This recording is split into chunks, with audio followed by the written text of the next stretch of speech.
yeah. That was that. I've done too quickly. Yeah, so I think we're going to show Ricky's performance as well, and yeah, then we'll talk about the performance thing. Okay. Do you want to just take a seat? Yeah.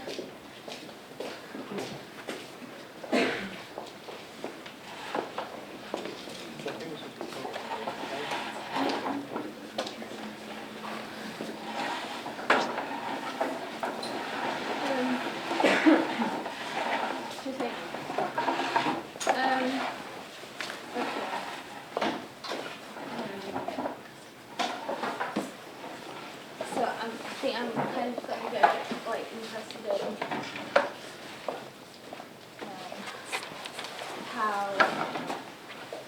how your voice can like leave a kind of a residue with people. So it's kind of like really simple and like it's kind of based around like a little kind of spoken word thing I did. So kind of, you know, doing it live and see what, you know, what that did. And when I was in Berwick with Sarah, we spoke about like how it, you know, had taken over the space. But I think perhaps that's had quite a lot to do with the grandstand and the room and stuff. But I don't know if anybody has something to say as well. It might help if you could read the text to us, just so that people get a sense of the piece you were working from. Okay.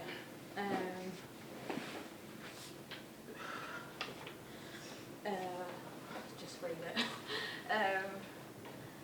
Okay. It's really weird to do it. It goes. No space, no space, stand still, no space. No extra, no added, stand still, no space, no place, no space, small hips, no space, small mind, no space, sit tight, sit right, sit still, sit still, sit still, sit still, no space, no extra, no space, sit still, no space, stand small, sit still, no space, stand small, no space, no place, sit still, sit right, no space, no space. And that was like the original kind of piece of writing for that one. But then putting it like in a drawn context, like I think standing outside waiting, like anticipating, is kind of similar to drawing really, because you're thinking about what to draw and how to push forward. Yeah. And there's something about like a background noise as well when you're standing waiting, anticipating. Yeah. Yeah. I mean, do you consider that as in a drawn context? Because you were talking about space, weren't you, and projecting your voice into space. Yeah, and kind of trying to make myself bigger, I suppose, take up more space is a kind of quite a confrontational idea, but not necessarily. It's kind of, I suppose, where the conflict lies in the performances that perhaps I'm not kind of there yet, but I think there's something interesting about that kind of conflict in myself when I'm doing it. That's quite psychological as well, Yeah. about emotional states. Something about facing the wall as well, like not being seen but heard. Yeah. As well. Yeah. Or it's like seen but not heard. It's like I heard but not seen. yeah. Like standing outside just hearing. Because I actually didn't see the performance because it was over what I heard. Yeah. So there's like a residue there. And there's something quite nice about performance in that. It's like it's there in space, even when it's not. So it's like an internal thing in your mind. So it's a bit like drawing. Yeah. I think it's interesting having that conversation about it in terms of drawing. anybody else just wants to add anything, just Could you just say a little bit about the fanzines and the way that you draw and incorporate text into these kind of fanzine forms? I'm just interested in like democratic kind of means of people communicating, and I'm really interested. Like, I've put some examples out on the table of drawings that I've kind of put in zines, and like this photocopied kind of lo-fi quality to them, and then there's like examples of other people who've done similar things as well. But yeah, that's kind of another aspect of like, I suppose, where the drawing originated. Does that answer the question very well? I'm sure. Yeah. But yeah, just I've got one here for some stuff.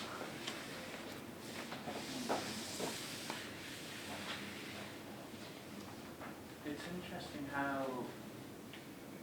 with the performance, there is that sort of element of turning your back while still being heard. It's a position of power, a position of trying to assert authority over yourself and over the language that you do use. And then when and it's still quite the same with the scene format, because it's almost asserting your views in a publicized way without having to please a publishing company, for example. It's all about maybe self-embodiment again, to the sense of showing respect for yourself by creating these sort of externalized factors for other people to see. It's like how some people, when they're trying to go, if anything, it is a political statement, like how some people may wear some political signatures but not really realize the political nature of it. In a sense, you're creating a political nature that is unique to yourself, really, or in the fact that it has similarities with other political movements, but it's one in which you have developed yourself, and perhaps that's quite the power that you are portraying to us, and perhaps it's also a power that you may be reminding us of, that we all have the ability to create our own self-politics, our own sort of way of going, this is this is the self that I am putting out to you. And it's quite a powerful statement, actually. And I think there is something towards it. But I wonder how you feel about the fact that your work may have this political bent towards it, or at least this self-empowerment aspect. I don't know, I think I like quite a lot of years I kind of kept distancing myself away from it because I didn't feel like I had the authority or the experience or the knowledge to put myself in any kind of position. Because obviously the minute you do, you kind of, people can kind of be incredibly critical against that. And I just was never kind of felt like I could, or like, I don't, perhaps it was like a lot to do with like a self-confidence thing perhaps. But I think I kind of, the past like few months, well like since like doing MFA, it's like, it's what I'm interested in, and I'm interested in this kind of, like, the zines are like the kind of the perfect example, but it's a complete ownership of your own political agency and what you can do. And I think that's like what I'm really interested in. But not necessarily in a like, it's not even necessarily in like a really grand big way, like,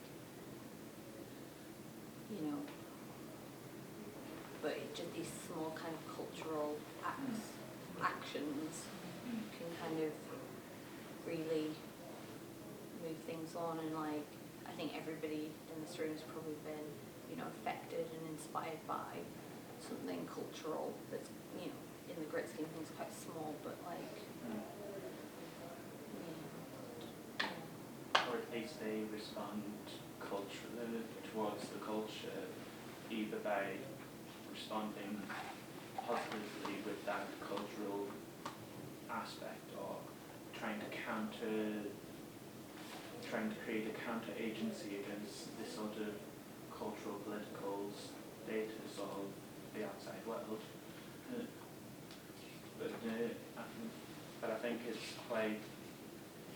I think when people think of politics, we get caught up with governmental things, whereas we forget about the politics of the self, the body, the way that we portray ourselves, the way that we allow people to either look at us or how we look at people. There's all these sort of points of power or control or assertion, and I think there was assertion being made, but I think it's something where, but it's also quite raw. It's something that you're still trying to get grasp with, this sense of you are trying to assert yourself in this position that you are, and it's one that you're still contending with, and I think that's quite, it's quite powerful because it's quite honest, really. And I think the honesty of the piece creates that motion in which we question ourselves, and I wonder whether that was your intention or whether it's more of an intention of relating to self.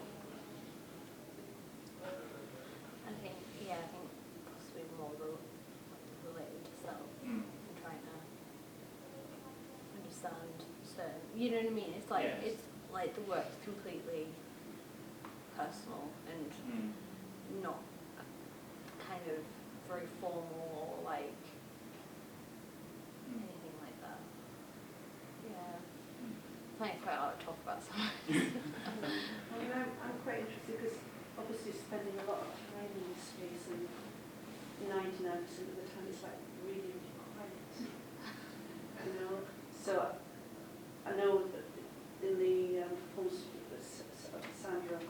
Sandra and Keith held the other week, you know, one of the things that really seemed to come across was the kind of, not only the different pace of their, the sound of their voices, but the scratching of the charcoal on the surface. And I suppose, I'm just interested to get a sense both from Ricky and from you, Rachel, about that kind of relationship between action and noise and the environment, because if you come into a particularly, what I feel a particularly quiet environment, so I didn't know what to expect, so I was actually quite shocked to come in here and hear this very kind of, energetic, sharp, what felt like really sharp sound in this what generally is such a quiet, meditative space. So was that something you were thinking about before?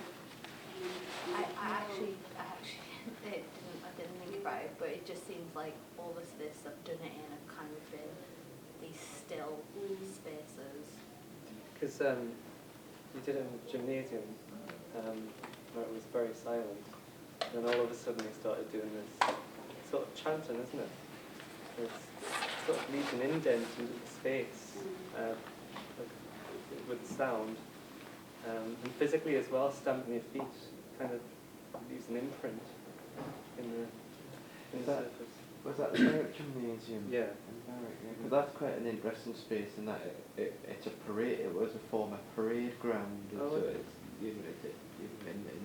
In some ways, I find it quite of interest this use of the voice and sound in terms to like kind of occupy and control space, and that I think the physical impression of coming in was of this kind of unknown this shouting from an unknown source, it was completely hidden. So there is a sort of sense of occupation, you know, in you know, I'm thinking in terms of, you know, even in terms that a police riot, you know, sort of a police breaking into a house will use sound in order to disorientate, you know, whoever's in the house, and you know, in terms of physical capture, you know, I kind of agree with these points about, you know, this expansion and occupation. So I wondered whether that was something that you thought about. Yeah, I'm really interested in that. Like, I kind of come from a sculptural background. Yeah, I think that's really interesting. Because it's also like an indent into silence, so it's like kind of making yourself present in a silence. That's quite sculptural in I itself. think it's kind of quite a blow into the silence rather than an indent. You know, Smash. just makes it, you know, quite a strong. You know. But I think something you've also highlighted, and having seen the performance before, is the potential for sort of occupancy through quietness, because to actually hear you read out from the text still had a very much a sort of power to it and an occupancy, and as opposed to a sort of a rapid writer's noise to hear the words in clarity. And because of what you were actually saying and the repetition of it, there was a sort of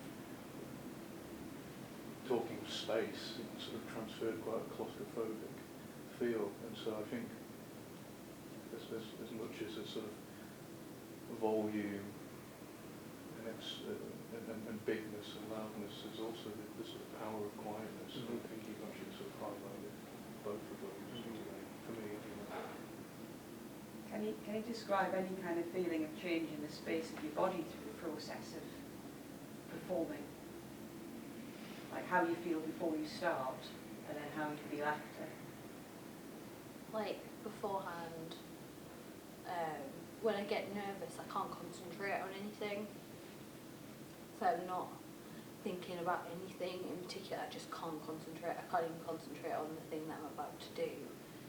But once I kind of let myself like get settled and my heartbeat kind of, you know, steadies, it's just like, it's just my bones. Like, I really feel my bones in my body, and like my rib cage and my hips, and there's like, I'm just thinking about like that movement with like, yeah, with my body, and like being aware of it instead of it just being this kind of quite abstract thing to think about. You know, you look at a picture or whatever with bones, and you try to imagine those bones there, you know what I mean, with all the sinew and connective tissue and stuff. And so it's kind of like, yeah, that's the only way I think I describe it. Did you think with that beforehand, that sort of sense of the build-up of anxiety, do you think that also contributes to the intensity? Because it was an incredibly, wonderfully intensive piece of work. Probably. I don't know, like, I was just like kind of nervous. That's so like, yeah, I don't know if it would be like, I don't know if it would mean anything if I was like totally confident in it, because it's kind of like, you know, kind of quite a big thing for me to like make myself, like with the sound and by, you know, speaking my own voice, to make myself bigger than what I am. So if I was like quite confident, like, yeah, I don't know. So what about like the duration of these performances? Are they usually in like very short bursts, or, because I noticed that when we came in, you kind of suggested that there was kind of, I don't know, maybe usually longer or shorter? It's like always short, pretty much. It's just, I think it's just like the way I am. Like, I just,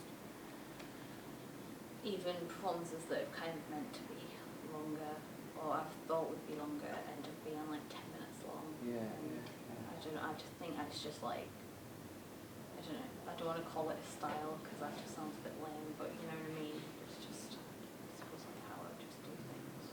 I suppose it would make sense with it just being such a concentrated burst of energy, because I can imagine it, you know, you could be quite tired after the deliveries. It made me think, don't take this the wrong way, Rachel. But it made me remember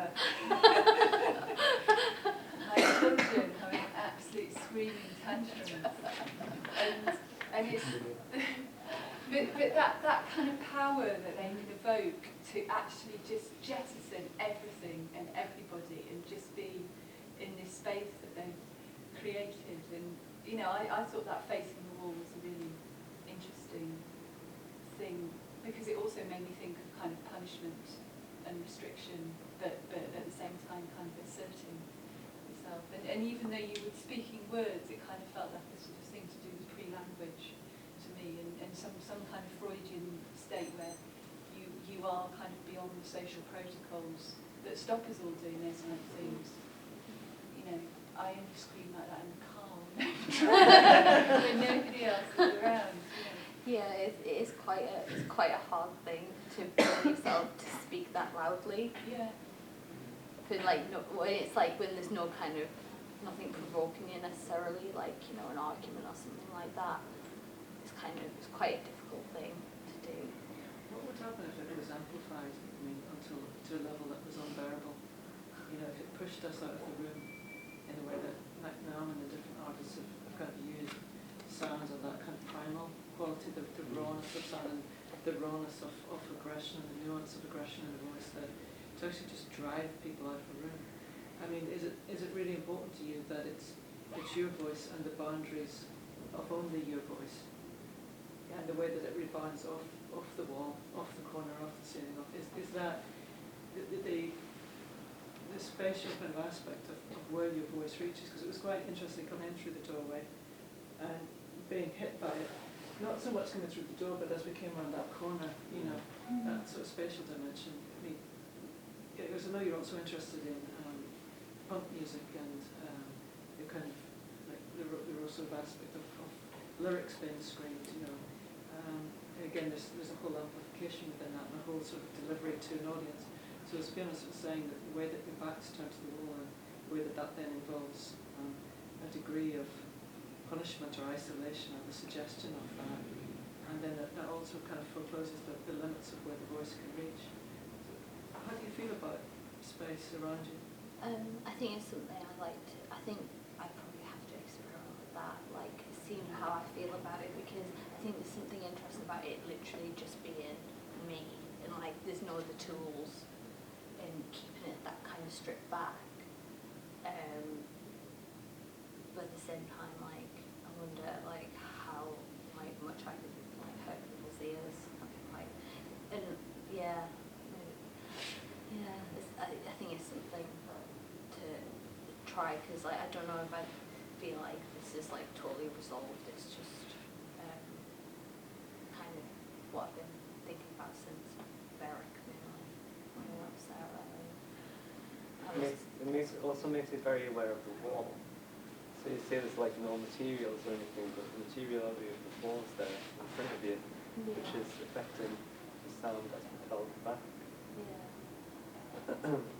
And the gymnasium value when we did it at the wall, Yeah. and it propelled it through the building, and especially stomping your feet as well. It kind of gave vibrations through the whole sort of building, didn't it? It was really loud there because it's like floorboards as well.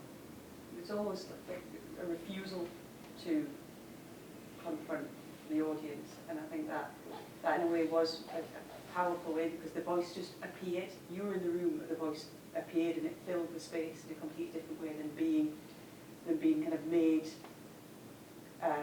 visible by your gaze or by your actually being in front of people. That was the difference. You to create a space in a different way, which was very abrupt as well as being very short. It did this. It brought my own experience, my presence to it in a different way from often things that make you suddenly be aware of yourself. It was a taking over space. I think there's differences. I've seen you perform this. I've experienced you perform this in a couple of different occasions now, and I'm wondering because I feel it's different. It feels different. I wonder whether you feel. Does your voice feel like it comes from different places in your body, which sounds like a bit odd? In different places, do you feel that like there's a feeling that that the way your body is affects the pitch or tone or the strength of your voice at all? I think it's all to do with like that kind of space, time beforehand, and like how I feel like running up to it, and because I don't know where, because like I remember so clearly where my voice was coming from when we were in Berwick, because like you asked me that question then, and I was like, oh, I think I said my stomach. But I just can't think where it was coming from. Like, I just don't know what to do. Can't think. But that's like, this kind of like knowledge and like understanding of like my body and my space and that kind of thing is really interesting. But I don't know, maybe it's just because I was nervous, but I'm always nervous. I don't know. I wonder about that, as you've seen, with the word anxious, that there may not be the power there, but whether these things which appear to be, they're both the subject, whether like a boundary as well, it's like that point of challenge, about what the voice, what the thing does to the space if that personal boundary is no longer there, whether it expands to other possibilities. It doesn't come to an end because you're no longer nervous. It doesn't mean necessarily that the performance has no more power or interest. That thing sort of moves around the performance like a possible material, but something else speaks because you've developed a tool through challenging that thing. It's interesting too, for me, this other performance that you did before with the paper on the outside of the body, that you were blasting music in your ears. And in a way you created another wall or another point of separation between yourself and the audience. That introversion of literally blocking out, so that you could focus into the action that you were doing. That it's almost as if there's always some threshold that you've got to get through in order to make the action happen. So it's just there's an inverse happening in this piece where it's not the song that she's creating that song, but almost creating it first and foremost for you to hear. I've got a conscious of the relationship to audience. As Tim sort of pointed out, whenever you turn around from the wall and then sort of sitting down and slightly out of breath and reading the text and what it was, the quietness in your voice, these two sort of this lovely shift that happens in facing forward and speaking very, very quietly, and the relationship to where we are in proximity to you, whether the audience felt too close or too far, or if that occurred to you, did you feel, oh God, they're too far away? Too close. That was more nerve-wracking to do than to do the performance, because it was like, oh God, and I thought, oh God, what if everyone thinks it's really rubbish, it's a rubbish poem, and like, I don't know, there's something like, it felt like I was like a lot more vulnerable just reading, like speaking, because I was speaking like as me rather than in like a different state of mind, I suppose. Yeah, that's really good. But it's all part of the hard stuff.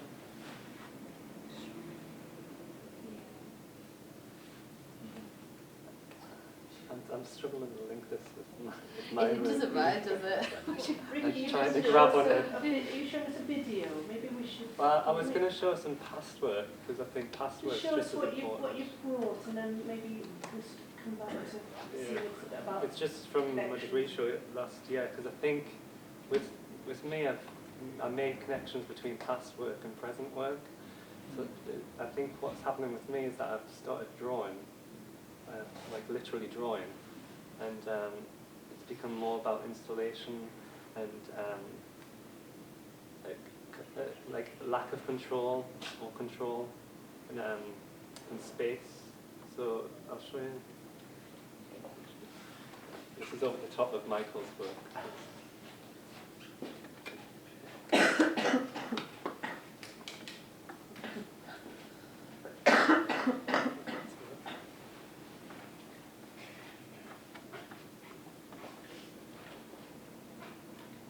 Because I want to link this with a piece that I did in Bollock 39 recently, which is where I was unrolling a piece of paper, a roll of paper, and I was physically inside the piece of paper. So here I'm sort of creating an installation where we're inside the installation and I'm controlling someone to physically draw on a wall. But here I'm sort of within an installation itself and controlling paper and the way it sort of takes my imprint, really, and unravels itself. So there's some kind of link there, like that I'm physically becoming a drawing now, rather than forcing drawing. With this work, I really don't think I should add charcoal, really, because I see this as a drawing in space, really. Became less about the walls and more about sort of two bodies being in a space. And with this piece of work, it's more about a body in space. And I quite like the idea that the audience is directed in a certain way with my movements, just as she was directed by me, in a way.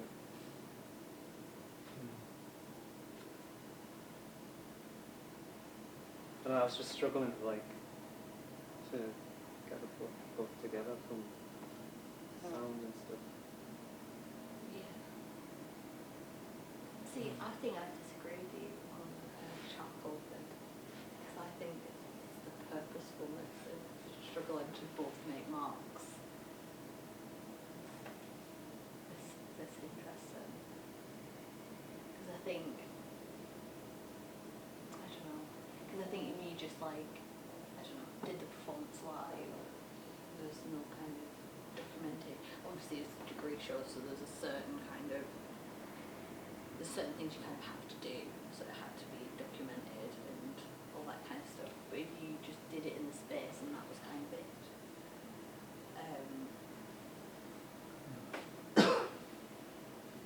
yeah, then I don't think it's so much about the charcoal marks. I think it's about that push and pull, Yeah. and that control. I think that's probably what I'm more interested in now, though. Yeah. This idea that I'm controlling the space myself. We had a good conversation about control.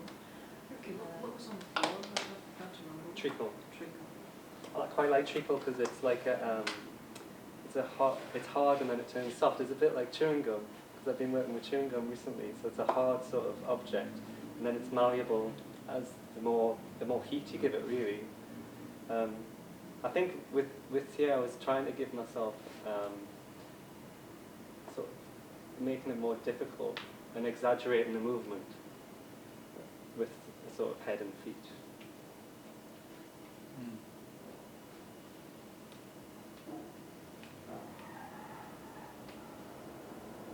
But the sound was quite interesting, actually, when you mentioned sound. The scraping along a wall. It's very off-putting about that. I think it's nice to revisit past work as well and consider where you've come from why, what connections you can make with current work. Yeah, especially that idea, like the tuning going electric, Yeah. Said it. your body making it malleable. Yeah, Like especially with paper as well, making something more malleable.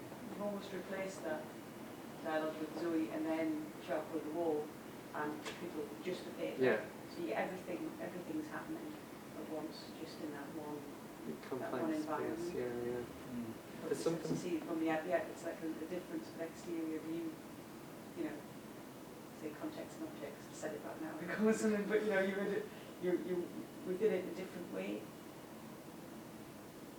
We're sort of looking, you know, external to, you know, you're not seeing, like I say, outside performance space there where you are not, from the outside you're not aware of that same sense of space when you, I don't know. I'm trying to get all the difference, I'm trying to think it all at the same time. It doesn't work for me all the time. I mean, there are connections to be made between it. This direction of space and the sort of direction of audience as well, I think. The way I was directing Zoe in a certain way. It's nice how when I was in the paper I was sort of directing the audience in a certain way so that they viewed me from a certain viewpoint. It's doing the same thing with the paper. Yeah, it's kind of moving like that, yeah, in tandem, really. And this idea of the seen and the unseen as well. I mean, I couldn't see Zoe from the back of my head, so this connection there was with that. And sort of being confined in a headspace. I've got to admit, as somebody who has sat through your entire performance at Baltic 39, just sitting down and just kind of going, there were moments where you are in your own sort of space. It's your own sort of, in that paper, it's your inner space, your sanctum, really. And there's times where you allow people to view into it, but never to quite enter. And then there's moments where you hide yourself just to stand still, to breathe, to think about where to go next, to even just stop a little bit.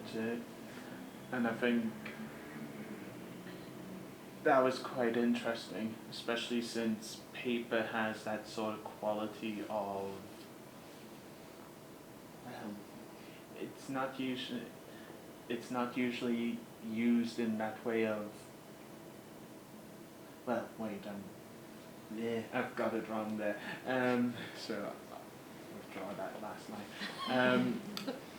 But I found that interesting how you've used something that's quite large, but it's encompassing and it's sort of like, but it's still in your control. You can just unravel it and unravel it.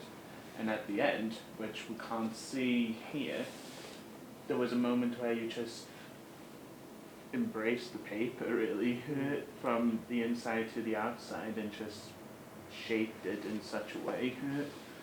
And I found that was quite nice to see as well, really, because it created a permanent mark, a permanent impact on that space, that sanctum, that paper, really. Somebody said that I left my shell, or something like that. You were a cicada who came from a cocoon, really, and left the old shell, really. I think it's something that has come up before, but it really strikes me now looking at Ricky's two pieces and then Rachel's work as well, is the fact that you're using art materials. You know, Ricky, you chose to use charcoal. It would have been a very different performance if you'd used marker pens or something else more ubiquitous in the world. But you use charcoal, you know, you're both using kind of commercially produced paper that is for art purposes. And I suppose I'm just thinking aloud about, you know, as being in this paper studio now, why you choose those materials.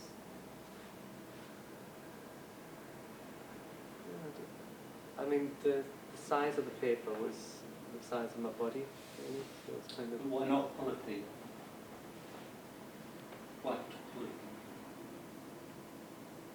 I think I'm still...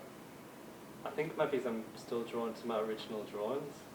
Something about paper that I'm drawn to, and I want to leave my mark on, really, which is quite simple. Well, why polythene? Yes, white paper.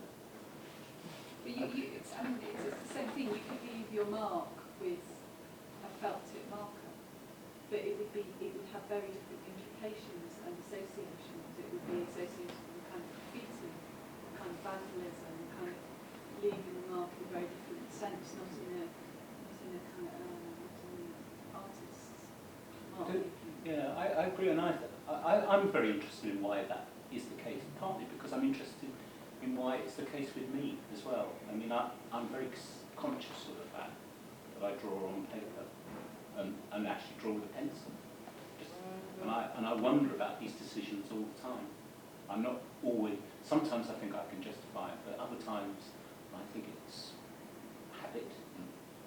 You know, there are all kinds of reasons, things at play, but it does seem to me very significant.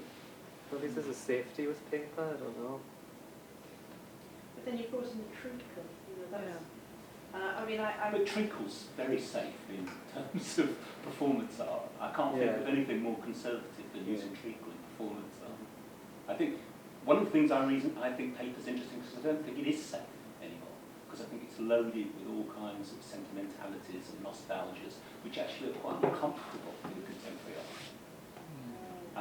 And actually sort of makes it daring in all kinds of interesting ways, you know. It's like a double take.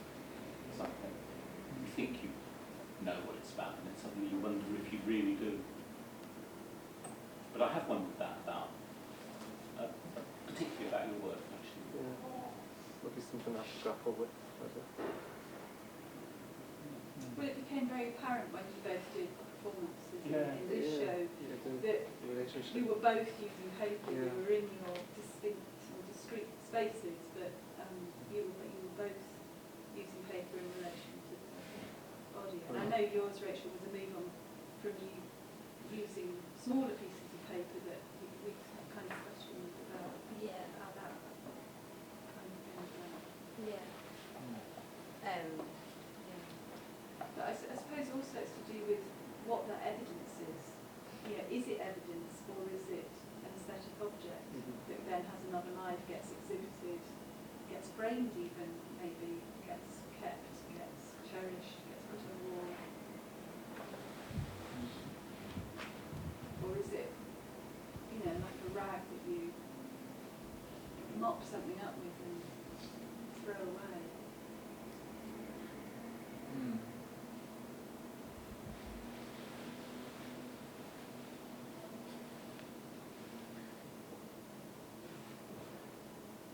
Sometimes we kind of have this idea that it's the thing you want to do, and what as where you can't help but where you are, and what you do. You have, like when you think about, I need this particular thing, and you just think, oh, a roll of paper will do that, and that would be the first inclination rather than that reaching out thinking, well, is that the most appropriate thing? It's that becomes the most appropriate thing to do it. I'm speaking quite in defence, but because you have, as a practicing artist, you have a legacy of things that you've used, so they're just naturally in your vocabulary to sort of pick up and use. And that's the first instance, is having a knowledge of stuff that's kind of to hand and to feels as just as everyday and as arbitrary as something from the kitchen or polystyrene or plastic or whatever. But I think it's like having a confidence to approach things and deal with different materials and not think too much about why it is that you're choosing those materials, but just to do. And then sort of work through what it is about why you do what you do. I mean, I don't know why I'm drawn to chewing gum at the minute.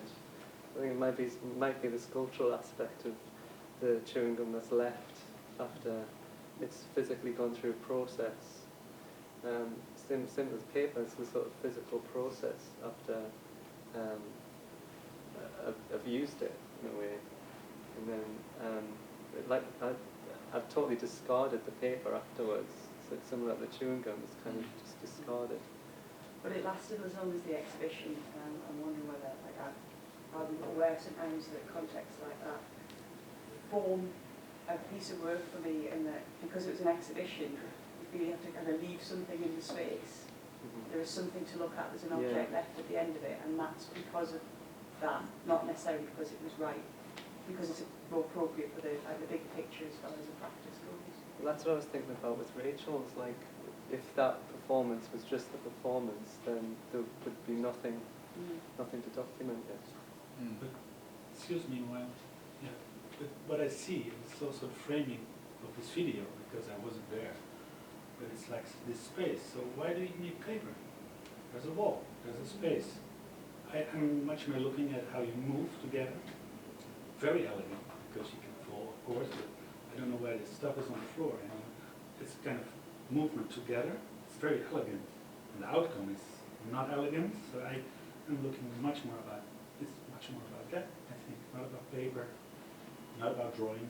It's kind of mark making in a different way. Yeah. So maybe I'm kind of simple about it, but this is what I see. Yeah. Which there's nothing wrong with it. No, it's just an observation. Yeah. I wonder about the status of paper in its initial form as potentially just being a supplemental material, but once the artist or artists make their mark on paper, it has the potential to become autonomous depending on the artist's methods and decisions on how to react to that paper. If they're dissatisfied with the paper, they might chuck it, they might rip it up, they might even just kind of chew it up, really. But then if something happens to that paper which is satisfactory to the artist's intention, to the artist's mark, then it becomes something not supplemental anymore, it becomes something much more autonomous. Of course, this is all due to the artist's decision. The one thing that Duchamp has pretty much given us, that anything that we claim as art, and if we can justify it, is basically art, even if it's not art to everybody's eyes, except for the artists. And I wonder if the actual, and in another sense, it's a form of permanence, or at least a form of fragile, transient permanence, really, whereas charcoal on the wall, it might be there for a while, but then eventually it'll get wiped away. Once it's on paper, if the artist really wants to keep it, they'll go to all sorts of ends to keep that status of the object. So why are we looking at the video and not at the drawing? Perhaps they want to record the action itself. The action in itself is another autonomous part of what's happening. And I think the paper was still up in the room, wasn't it? Or was the paper still up in the degree show? And so in the degree show. Was it? No. This was an installation. Perhaps there's questions to be asked about it. There's more questions to be asked about the status of what we do with paper, of what we do with things which we can deal with. I don't think I would have asked a question about paper if I hadn't been seeing bits and pieces of your work over a period of time and noting certain kinds of interests. So I don't think it's specifically to do with this piece. But were you saying that the paper's like a chewing gum? Is that your answer to what you're saying. In other words, it's the opposite of what Richard was just saying. It's likely to be disposable and unimportant somehow by the time you've finished chewing of it, the drawing of it. Yeah, I think that relationship between. It's difficult if you take what Richard was just saying and put it onto a piece of chewing gum. You know, the artist's mark on the chewing gum that then makes it autonomous. It's not exactly what you were doing. And I think it had quite a lot to do with what happened in the video. By the time you both had helped each other to chew and chew and chew, and if you remember, the conversation was a lot about the way you fed each other and things like that, which is a bit like what's just been said about bodies moving around. Are they somehow, you know, is it an attempt to deflate the status of something? Yeah, I think maybe something.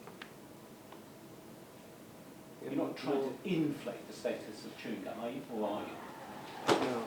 No. Inflate. Well, you know, make it important. Put on it the artist's mark, that crypto-theological concept, specialness that the artist is meant to put on it. I think I'm using it as a tool, really, to question. Okay. A tool to question. Just as I was using the paper as a sort of tool to question when I do things.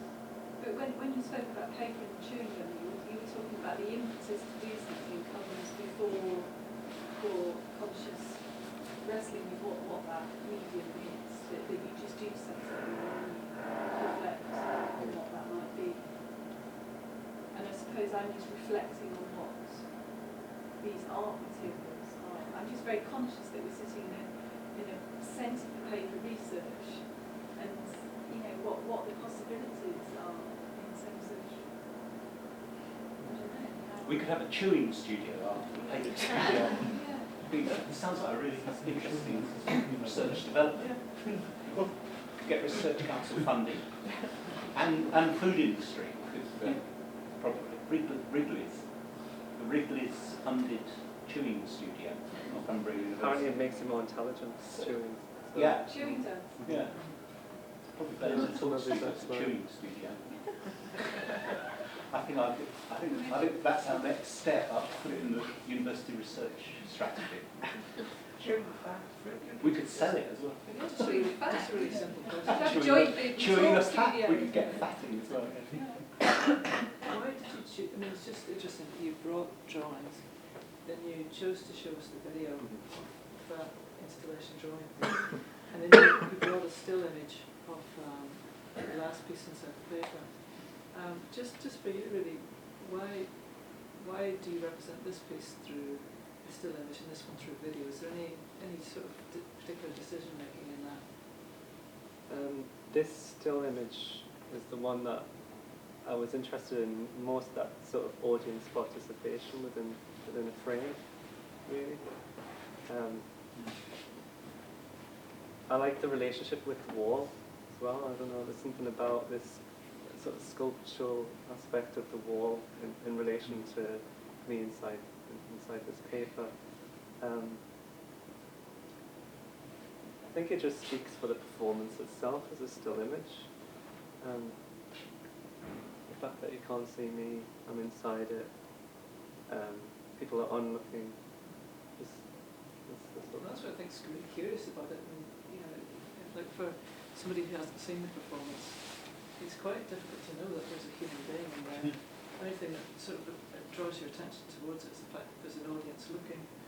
Yeah. But there's something about your like almost invisibility inside the image that I find kind of quite curious and quite an interesting document. And back to what Martin was saying about the choreography between the two bodies being the most sort of resonant factor of this piece, and that within sort of the moving image that works, but within this piece the choice to go with still would seem to me quite important. Yeah, but it was quite an internal sort of performance, and I think the still image sort of reflects that really, sort of stillness and yeah. psychologically quite internal. Did you mention the word embodied, more embodied in that body? There's a movement on, you know, somehow you become, rather than visibility.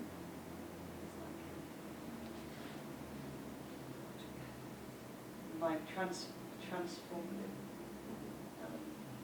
Maybe that's why I've chosen to document it in this sort of sense that sort of stapling it more, sort of asserting it more as an artwork, as like I'm embodied in the piece somehow. Yeah, like inside it. Or are it? Yeah. Why did you choose not to have sound? You mentioned sound's really important. You know, going back to some comments in the comments you made about Rachel's performance. Sound on here. It's on the laptop. I would have put it on, but I don't know. Oh, you couldn't get it? No, I couldn't get it on. Does have sound in it. It would be a very nice, yeah. There's also the image of your paperwork doesn't acknowledge the sound. Actually, which was quite cool. Actually, I've been working with exchange students, and in the group that I was in, they rolled me in paper, and I had a dictaphone and sort of recording the sound as they rolled me. So it's kind of that idea that I'm sort of giving them control, whereas I'm not controlling anything. Yeah, the sound's quite important. It's quite loud internally inside. That brings it back in a way, for me, in part, to Fiona's question about what, you know, white paper, and I'm thinking about the paper has, in all sorts of ways, it's very particular in sound, and talked about charcoal scratching it, but I mean, just to give example, thinking that we are in the paper studio, one of the sort of traditional methods to identify the quality of certain Japanese papers is not, you know, not by touch or sound, but actually by the sound. Actually, with Rachel's performance, with the tearing and sort of drawing on her body, it was very much about sound and the violence of the ripping of the paper and sort of drawing on your body. Yeah. Yeah, I got interested in sound. But I think that's kind of like, I brought these like today to kind of a bit of context to where I've come to do the kind of spoken word thing. So, yeah. Because like I kind of feel a bit now like with a mark perhaps doesn't need to happen in that way. Yeah.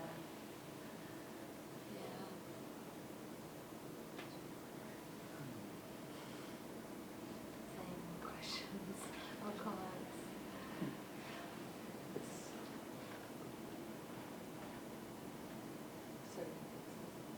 What's the relationship between the paper you perform with and the paper in your zines, your fanzine?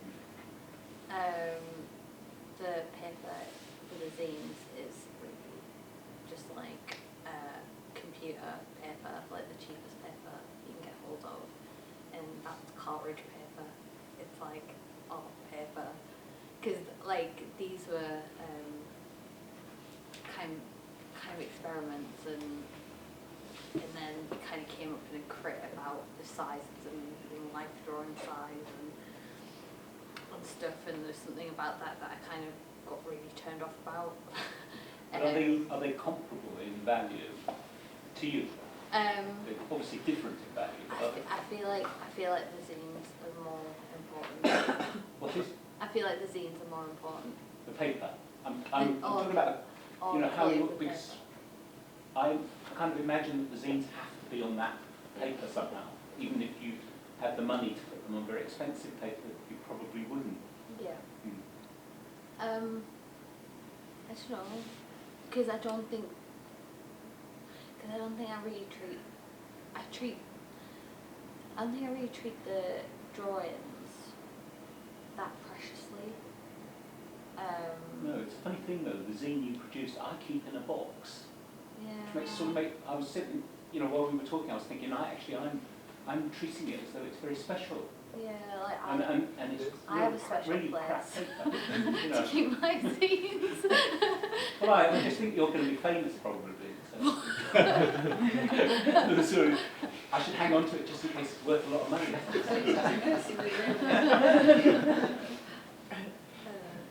That's interesting, though, isn't it? It is interesting because they're both paper and they're both, essentially they both contain an extraordinary history of such a key sort of material in human development. But their value is about an eye to that history, isn't it? Because often those things get valuable because they're rare. Yeah. And they mark a particular period, and then they can't be reproduced in another edition or something. So there's a kind of an inverse value sort of system. Yeah. If you had a very expensive kind of copy taking book, it probably could be, another you'd have the first edition, but you'd still be able to kind of reproduce it. But that zine paper is also intrinsically linked to the mode of production as well. Yeah. The machines, they use this to make probably a common paper. Yeah. Yeah, but the ubiquity of paper that's used in every corner, our culture is very different to the cartridge paper of the art. Yeah. And so those kind of notions of democracy Yeah. are kind of located in a very different way in the zines. Yeah. In the performance. Yeah, I agree.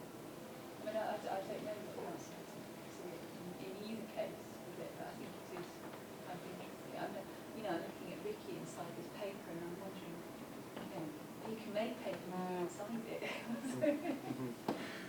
I was thinking of making them roll, sort of, just like a hamster wheel or something. Containers.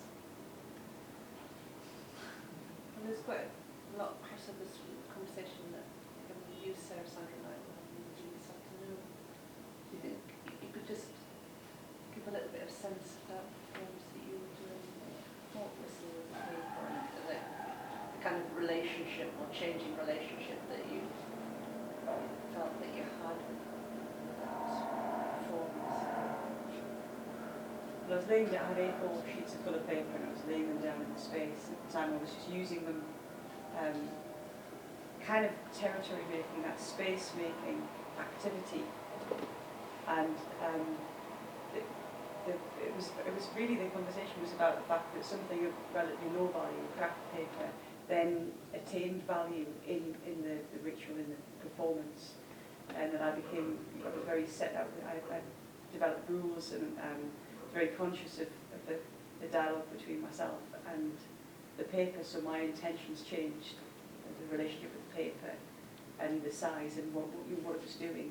And then letting I was playing really with, I was moving in this space in a particular way, in the spaces, I was playing not to step on the cracks, almost that game, moving around the space. And some girls from a workshop next door were brought in to have a look. And they played in that same way, but as soon as they started to ignore the rules, kind of to lose the sort of appreciation of what was happening, I became really protective about it. I became very precious, and suddenly that whole thing, everything changed. Like, okay, that's enough. You can leave. You can leave it. Come back another day, and and it's just paper. It was just pan shop paper. And I was very suddenly that whole it was really almost a shock to me. I sort of felt a bit. That preciousness of something. We talked about the question of whether I would use, it was the paper or the actual gesture to carry on, whether I was going to keep the paper and that was the precious thing, or then I would set out the next time to do it, I would use fresh paper. And I was left with that because I was still thinking, there's still a lot of I don't want to throw that paper away now because it's been the experience, even though it's just a pile of paper. And I'm wondering how long it will take for that experience to degrade, when I will be able to go, I can now put that in the recycling and go and buy some fresh paper. It was the nature of the mark on it, the mark of chance, and how it had been blown and moved and creased, and the marks that the kids had left on the shoes, which seemed to, to change the nature of that experience. It was no longer about this whole space and the way you moved from it. There was a mark where you noticed, so it interfered with that experience. I think I've slightly gone off piece, but you know, that something has a value, even though like the material value of it is nothing. It suddenly starts accruing value, and that might last a greater or you know, shorter length of time through performance. So maybe there's a sense of using something which you already feel has a value to gain the value, and that looking at something with like a horse with a low value, that how that might then, you know, how you get the value through the activity with it. Does that make sense? Did I make sense? Yeah.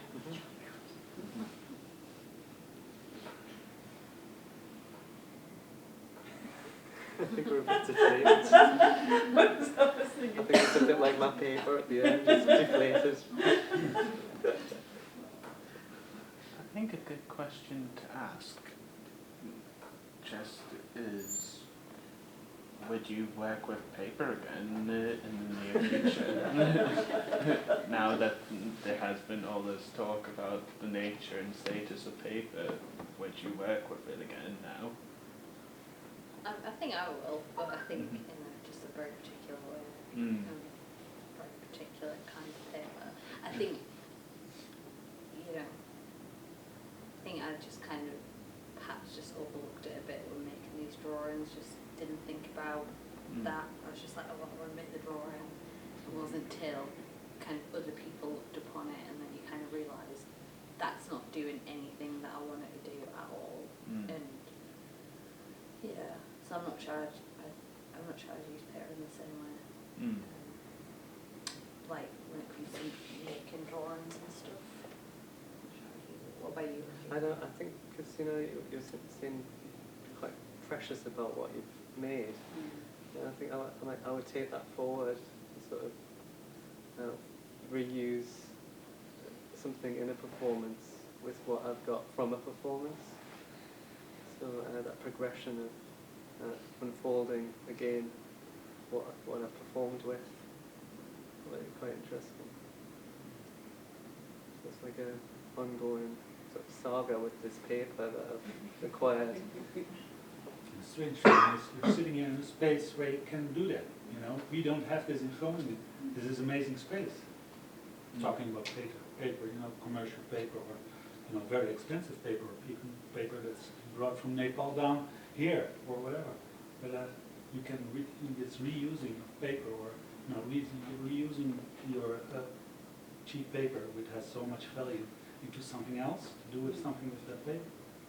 That could be done here. Or is this only a factory for new paper? All suggestions here.